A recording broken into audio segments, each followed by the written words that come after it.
Okay, so imagine for a second that you have bet everything. I mean, your career, your reputation, millions and millions of dollars that are not yours, on a single hunch. You're convinced a huge celebrated tech company is a total fraud. You've shorted it, you've bet the house it's going to crash. But instead, it starts climbing. And climbing. That is the absolute nightmare scenario. In the financial world, that's what they call a widowmaker. Wow. You're in a short squeeze. And the terrifying thing about a short position is that your losses are not capped. I mean, if the stock goes to zero, you make a finite amount. But if it keeps going up, your losses are infinite. Theoretically infinite, yeah. That is the just suffocating atmosphere we are stepping into today. We are unpacking Industry, Season 4, Episode 5. It's called Eyes Without a Face, which... honestly, just saying it sends a shiver down my spine. It is such a perfect title for this episode. This whole deep dive is going to be about masks. Yeah. You know, the face a company shows the world versus the rot underneath. Yeah. And the masks these characters wear to hide their own broken lives. It's all about what happens when you finally strip that away and realize maybe there's nothing there. And we have so much ground to cover because this episode just splits the whole story in two. We have this kind of corporate thriller in Ghana. And then a psychological horror show in a London hotel room. Exactly. But before we get on the plane, we have to set the stakes for SternTao. Where are Harper and Eric when this all kicks off? They are on the brink of total collapse. So for context, SternTao has shorted Tender, this big fintech company. They think it's a scam. They are sure of it. But the market disagrees. Tender's stock is up another 7%. And that triggers the margin call. Okay, so for anyone listening who isn't, glued to a Bloomberg terminal, let's just break down what a margin call really is, because it's the engine for all the panic here. Right, so when you short a stock, you're borrowing shares to sell. The bank holds some of your cash as collateral, just in case. When the stock price goes up, your risk goes up. So the bank calls and says, hey, put up more cash right now, or we sell everything you own to cover our losses. And SternTao, as we know, does not have the cash. Not at all. They are staring down the barrel of a gun. They need a miracle. Or, more specifically, they need proof. They need hard evidence that Tender is fake, and they need it fast. Which launches our first big storyline, the away game. Sweetpea Golightly and Kwabena Bannerman jet off to Accra, Ghana. And this pairing is just gold. You have Sweetpea, who is just vibrating with anxiety. She's got this full Aaron Brockovich energy. For sure. You have to remember, her career is hanging by a thread after that whole siren leak. She feels like she has to be useful. She has to be undeniable to survive. She is fighting for her life. And then there's Kwabena, who is just vibing. Totally different energy. He literally tells her he wants to separate church and state with work and fun. For him, this is a paid trip home. He's relaxed. She's treating it like a tactical raid. But she drags him into it. They're looking for a company called SwiftGC. Right. And this is the key. Tender claims they bought this payment processor, SwiftGC, for $50 million. That's a huge part of why the stock is so high. Investors see that headline, Tender expands in Africa, and they buy. So they go to meet Tony Day, Tender's Africa CFO, and his lawyer, whose name is Lawyer. I love that, just lawyer. It's this almost comedic touch before things get really, really dark. Yeah. So Tony Day is stonewalling them. He's nervous, but Sweetpea is just relentless. She keeps digging until they find the physical address for this supposed $50 million tech hub. And this is where it feels like an investigative documentary. They drive out there expecting, servers, a real headquarters, and they find... ruin. A dusty, rundown building. There are squatters. Empty floors, there's no tech, no employees. It's a total shell. And Sweetpea delivers maybe the line of the season. She just looks around and says, the thing is nothing. The thing is nothing. Chills.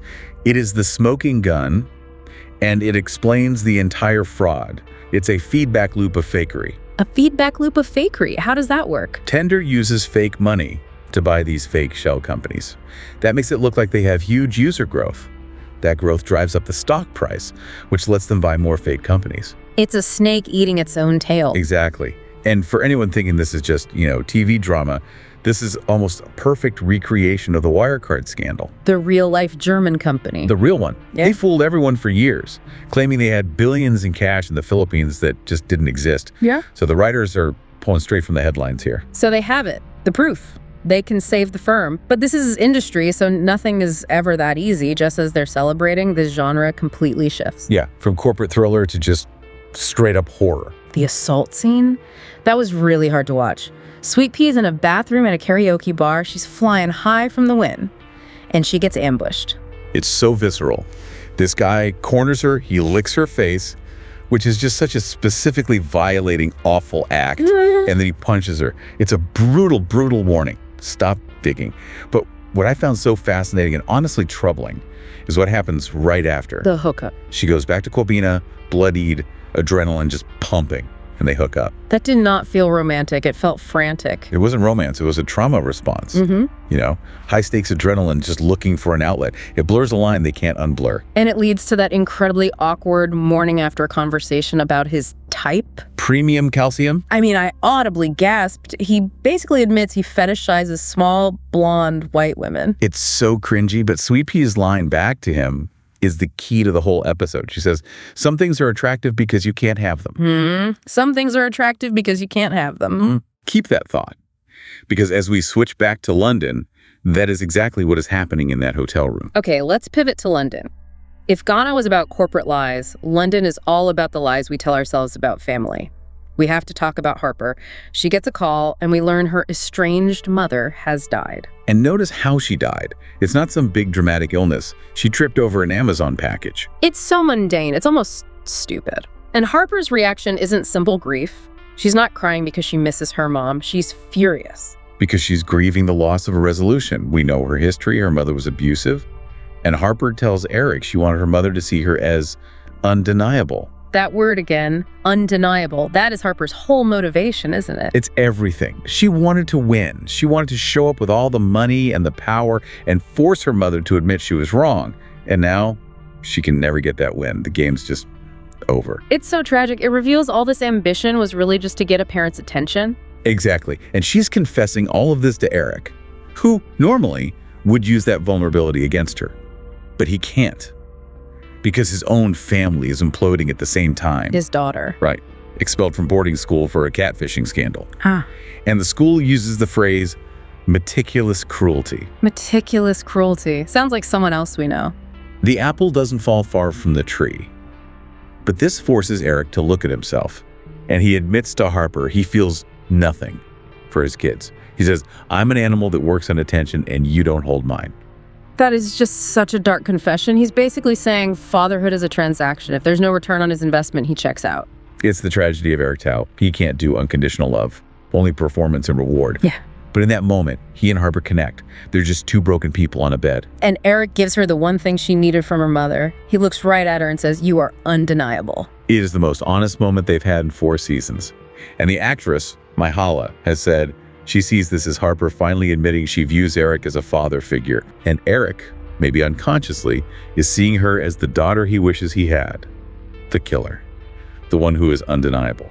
It's so twisted, but it's beautiful in that dark industry way. You think, okay, this is it. This is the breakthrough. But then the show just pulls the rug out from under you.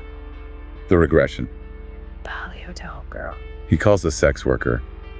But it's the specifics of it. He doesn't just want sex. He asks her to call him daddy. And he watches himself in the mirror the whole time. It's gut-wrenching. Why does he do that? Why retreat right after such a real moment? Because real intimacy is too messy. Real fatherhood is too complicated. So he retreats to what he knows, a transaction. He buys a fantasy of being a patriarch because he can't actually be one. He's short-selling his own humanity. Precisely. He proves he cannot handle vulnerability. It's too risky. And speaking of putting the armor back on, let's talk about Sweetpea when she gets back. Harper tries to be kind, to offer some comfort. And Sweetpea shuts it down cold. She calls it pastoral compassion and tells Harper, I am an employee. I want to be paid. So icy. She just puts that wall right back up. It's a defense mechanism. She just learned the world is violent and predatory. She's putting the armor on. She even tells Harper about the hookup with Kwabena, right? Which feels like a power move. Yeah. Controlling the narrative. Right. She doesn't want pity. She wants her money. But then we see her alone. The bath scene. She's alone and she finally just sobs. And that's the key. The armor only comes off when they're totally isolated. You have to be made of steel in public. And Kwabena does the same thing. He tells Harper, I'm not some boy, and demands she stop messing with his positions. So they have the smoking gun, but the team itself is just fracturing. It's the great irony. Professionally, they've never been stronger. They know Tender is a house of cards, but personally, they're all completely alone. So let's look at that house of cards. Where does this leave us? SternTao knows the thing is nothing. What's the play now? Public execution. Harper has an invite to speak at a Women in Business conference. The plan is to use that stage to blow the whistle, screams fire in a crowded theater. But there are so many loose ends. We haven't even mentioned Rishi. Right. He's facing manslaughter charges over the death of that journalist, Jim Diker. That is a huge problem. And back in Ghana, Tony Day is terrified. Sweetpea is trying to flip him, but he could break it any second. And there's one last nasty detail. While everyone's celebrating, Eric is on his computer. The City Tart emails. Yeah. He's looking at Sweetpea's leaked nudes. Even after she's the hero who saved the firm, he's still objectifying her. It's a reminder that her past is never really past. It really all comes back to that title, Eyes Without a Face. Everyone's looking for something real, and all they find are empty masks. And the question the show leaves you with is this. In this world, is vulnerability just a liability? I mean, look who survived the episode. Harper and Sweetpea survived by hardening their hearts. Eric survived by turning intimacy into a business deal. So the lesson is, if you want to win, you can't afford to be human. Or, to put it in their language, being human is a short position. It's a weakness that just exposes you to ruin. If you open yourself up, you get hurt. If you stay closed off, you might survive, but you turn into Eric. A solvent monster. That might be the best description of him I've ever heard. And maybe that's a fate worse than bankruptcy. But in this world, it's just the price of doing business. The thing is nothing. Maybe that applies to more than just the company. We'll be watching. Thanks for diving in with us. Always a pleasure.